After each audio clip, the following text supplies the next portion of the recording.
కూకట్పల్లి కల్తీ కల్లు ఘటనలో మృతుల సంఖ్య 4కు చేరింది. చికిత్స పొందుతూ కూకట్పల్లికి చెందిన స్వరూప మృతి చెందింది.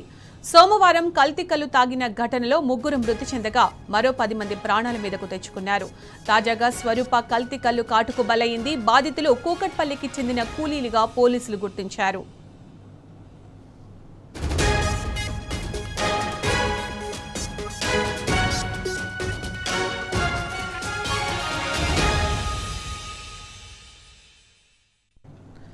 ఇదే అంశానికి సంబంధించి పూర్తి సమాచారం మా ప్రతినిధి రంజిత్ అందిస్తారు. రంజిత్, కూకట్పల్లి కల్తీ కల్లు ఘటనలో మృతుల సంఖ్య 4కు చేరినట్టు తెలుస్తోంది. దీనికి సంబంధించి పూర్తి సమాచారం ఏంటి?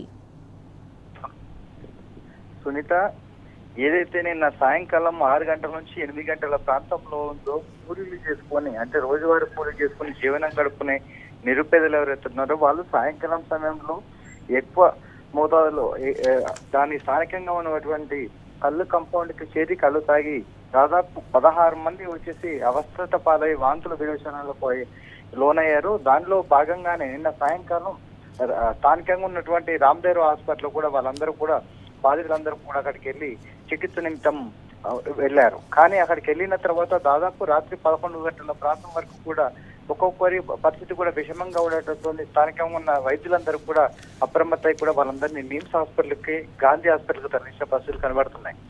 దానిలో భాగంగా ఇప్పటికే దానిలో 4 మృతి చెందినట్లుగా కూడా మృతి చెందారు.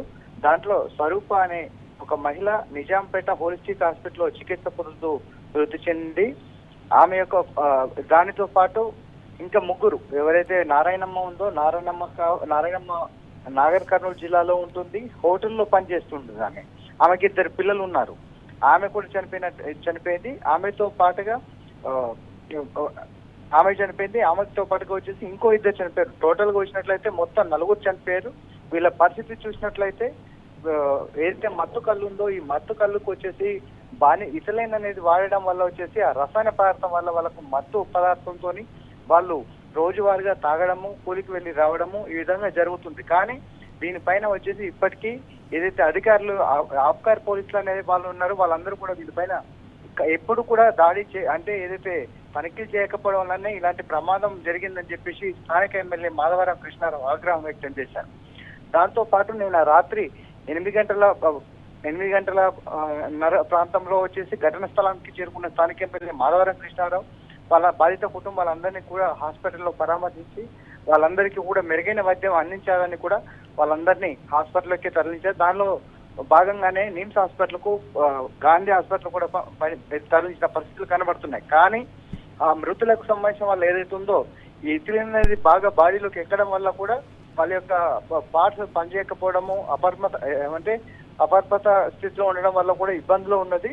దాంతో పాటుకు వచ్చేసి చనిపోయిన పరిస్థితులు కనబడుతున్నాయి. కానీ దీనిపైన ఇప్పటి వరకు కూడా దాదాపు గతంలో చూసుకున్నట్లయితే 2002-2004 సంవత్సరంలో కూడా ఒక 6 ఇదే కల్ కాంపౌండ్ డిపోకి సంబంధించిన దాంట్లో కూడా 6 చనిపోయారు. కానీ అప్పటి నుంచి ఇప్పటి వరకు అధికారులు మాత్రం నిమ్మకు నీరెత్తుగా వ్యవహరిస్తున్నారు. ఎందుకనంటే ప్రతి నెలకు ఒకసారి కావచ్చు, ప్రతి 2 నెలలకు ఒకసారి కావచ్చు, స్థానికంగా ఉన్న ఈ కళ్ళు కాంపౌండ్స్ లో లైసెన్స్ ఇచ్చే అధికారులు ఎవరైతే ఉన్నారో వాళ్ళ నుంచి వసూలు చేయడం తప్పితే దానిపైన ఇన్వెస్టిగేషన్ లో రైడ్ చేయడము, తనిఖీలు చేయడము వాళ్ళకు క్వాలిటీ. ఎందుకంటే వాళ్ళు ఇక్కడ హైదరాబాద్ పట్టణంలో ఉన్నటువంటి కళ్ళు కాంపౌండ్స్ దాదాపు ఈ దగ్గరలో ఉన్న ప్రాంతాల్లో కళ్ళు దొరకదు కాబట్టి దూర ప్రాంతాల నుంచి తీసుకొచ్చేసి దానిలో ఇథిలిన్ కలిపేసి ఆ రసాయన పదార్థం మత్తుగా పరిచేసి, అంటే ఒక తక్కువ మోతాదుతో కళ్ళు ఎక్కువ మోతాదులో ఇథిలిన్ ఇవ్వడం వల్లనే ఇలాంటివి జరుగుతున్నాయి. ఇలా అంటే ప్రతి కళ్ళు కాంపౌండ్ లో ఇదే పరిస్థితి ఉన్నా దానిపైన ఎందుకు చర్యలు తీసుకోవట్లేదని కూడా ఎమ్మెల్యే మాధవరం కృష్ణారావు ఆగ్రహం వ్యక్తం చేశారు. దాంతో పాటుగా కళ్ళు కాంపౌండ్ లో ఇది నిర్వహించి ఏర్పాటు చేసినటువంటి వ్యక్తి ఎవరుతున్నారు, స్థానిక కాంగ్రెస్ పార్టీకి చెందిన ఒక నాయకుడుకు, ఆ నాయకుడికి సంబంధించిన ఈ కళ్ళు కాంపౌండ్ దుకాణాలు ఉండడం వల్లే దానిపైన ఎవరు కూడా చర్యలు తీసుకోవట్లేదని చెప్తున్నారు.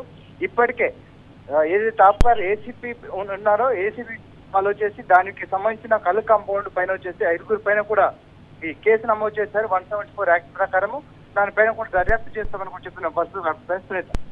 రంజిత్, మీరు చెప్తున్నారు గతంలో కూడా ఇలాంటి దుర్ఘటనలు జరిగాయి, కొంతమంది చనిపోవడం జరిగింది అని చెప్పారు. ఇప్పుడు 4 చనిపోయారు, చాలా మంది కూడా అస్వస్థతకు గురయ్యారు.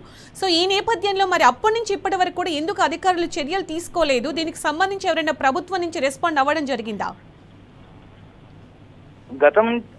గతంలో చూసుకున్నట్లయితే ప్రతిదానికి కూడా ఒక శాఖకు సంబంధించిన విధులతో ఒక రివ్యూ మీటింగ్ ఏర్పాటు చేసుకుంటే తెలంగాణ ప్రభుత్వం ఏర్పడిన తర్వాత ఆనాటి ముఖ్యమంత్రి కేసీఆర్ ఆధ్వర్యంలో ప్రతి శాఖకు సంబంధించిన అధికారులు కావచ్చు, మంత్రులు కావచ్చు, ఒక రివ్యూ సమావేశాలు ఏర్పాటు చేసి ఆ రివ్యూ సమావేశాలతోని దానికి ఉన్న ఏదైతే బెల్ట్ షాపులు ఉన్నాయో బెల్ట్ షాపుల పైన కావచ్చు, కళ్ళు కంపౌండ్లు కావచ్చు, దాంతో పాటుగా వైన్ షాపుల పైన ఎక్స్పైరీ డేట్లు ఉన్నాయో దానిపైన ఏ విధంగా ఉన్నాయని కూడా ప్రతిదీ తనిఖీ చేసే వ్యవహారాలు ఉంటాయి. కానీ ఏదైతే 20 నెలల కాలంలో దీనిపైన ఆబ్కారీ పోలీసులు అనే వాళ్ళు ఎక్కడ కూడా రైడ్ చేసిన పరిస్థితి కావట్లేదు. ఎందుకంటే ఆ శాఖకు సంబంధించిన మంత్రి స్వయంగా కూడా ముఖ్యమంత్రి కావడంతో ముఖ్యమంత్రి ఎలాంటి దానిపైన దర్యాప్తు చేయకపోవడం, వాళ్ళపైన ఒక రివ్యూ మీటింగ్ లాంటివి కూడా ఏర్పాటు చేయడంలో కాంగ్రెస్ ప్రభుత్వం అనేది ఏ విధంగా అయితే పాలిస్తుందో అధికారులు కూడా అదేవిధంగా పాలనకు గురవుతున్నారని కూడా నిన్న రాత్రి ఎమ్మెల్యే మాధవరం కృష్ణారావు కూడా ఈ మాటను అన్నారు.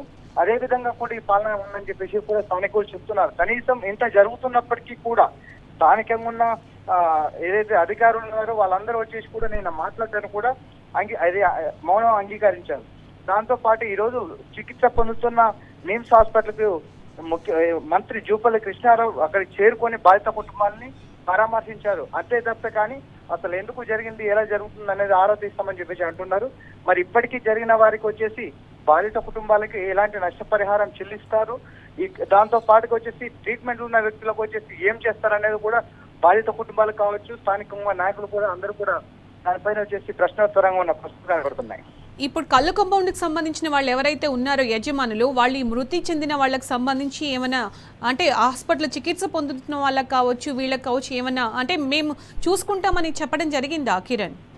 రంజిత్, బాధిత కుటుంబాలు ఏదైతే ఉన్నాయో బాధిత కుటుంబాల్లో దగ్గరికి వెళ్ళి అడిగిన పరిస్థితుల్లో కూడా వాళ్ళందరూ కూడా అక్కడ రోధిస్తుంటూ కూడా గతంలో ఒక 6 నెలల క్రితం 8 నెలల క్రితం కూడా ఇలాంటి సంఘటనలు జరిగాయి. ఇలాంటి సంఘటనలు జరిగిన సమయంలో బాధితులందరూ కూడా దానిపైన కంప్లైంట్ ఇచ్చినప్పటికీ కూడా 24 గంటల్లో మళ్ళీ అదే షాపును కూడా రీఓపెన్ చేసిన పరిస్థితి ఉంది.